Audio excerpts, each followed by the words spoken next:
Mohon disimak dengan baik.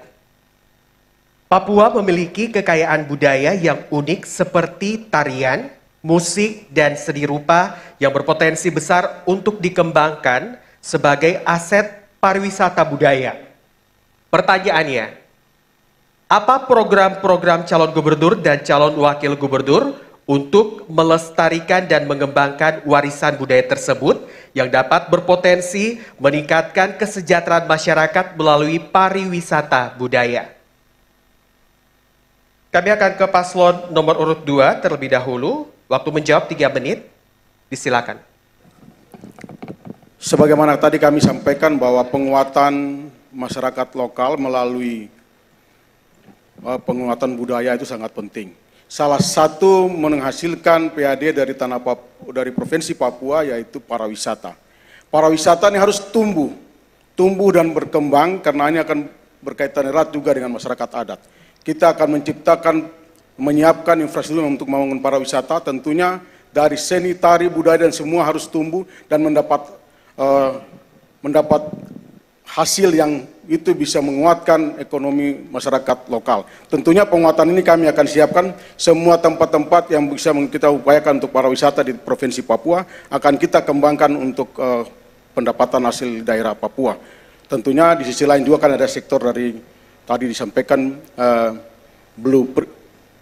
dari ekonomi hijau maupun ekonomi biru. Tentunya ini yang nanti kami akan kuatkan bersama sebagai gubernur dan wakil gubernur apabila terpilih.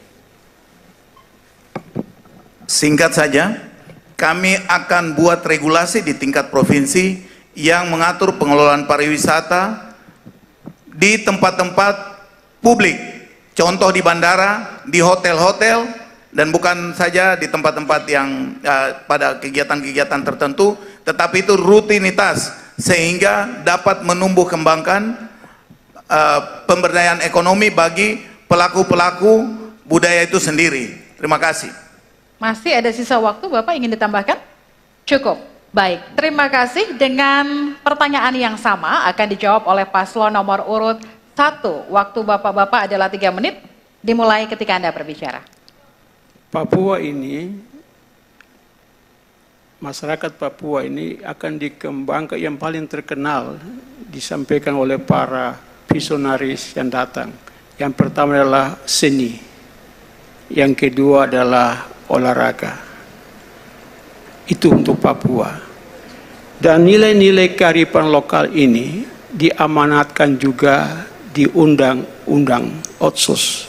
Kita harus menjaga dan memelihara nilai-nilai kearifan lokal tersebut di 1 kota dan 8 kabupaten.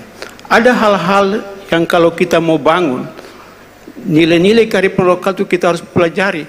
Tempat ini tidak boleh bangun, tempat ini sakral, tidak boleh bangun, dijaga. Dan pembangunan tetap berkelanjutan, tapi kita harus memperhatikan nilai-nilai kearifan lokal setempat di wilayah tersebut. Kita juga bisa melakukan festival wisata. Seperti ini kita akan jadikan satu.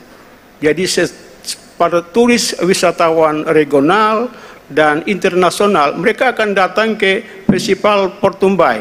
Setelah itu mereka akan pindah ke festival Danau Sentani. Setelah itu mereka akan berangkat lagi ke festival Lembah Balim. Setelah itu mereka bisa ke Raja Ampat. Dan nilai-nilai kearifan lokal ini kita harus jaga. Maka para Ondowapi, para Ondofolo, kita akan memperhatikan mereka karena mereka ini yang punya tanah, punya alam, punya laut, punya hutan. Maka kita akan berikan bangun mereka punya rumah-rumah adat, kita akan bangun mereka punya para adat, dan juga kita akan buat festival tarian-tarian adat itu untuk kita menjaga nilai-nilai adat istiadat di kabupaten-kabupaten dan kota tersebut supaya terpelihara dengan baik. Pak Wakil, lagi.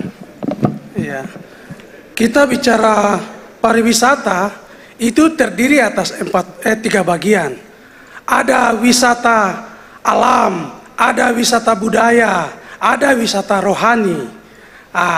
Dengan demikian, ya yang pertama dulu, kita hidupkan kembali Dewan Kesenian Papua itu. Ya, karena Dewan Kesenian Papua itu kalau hidup, dia itu merupakan motor penggerak. Sudah lama itu Dewan Kesenian hilang. Dengan demikian kami pasti hidupkan Dewan Kesenian. Kemudian kita menyelaraskan event-event yang tadi disampaikan oleh Pak Gub, supaya event itu data secara teratur, sehingga dari satu tempat wisata ke tempat yang satu, kemudian itu semua bisa berjalan secara baik. Terima kasih. Baik.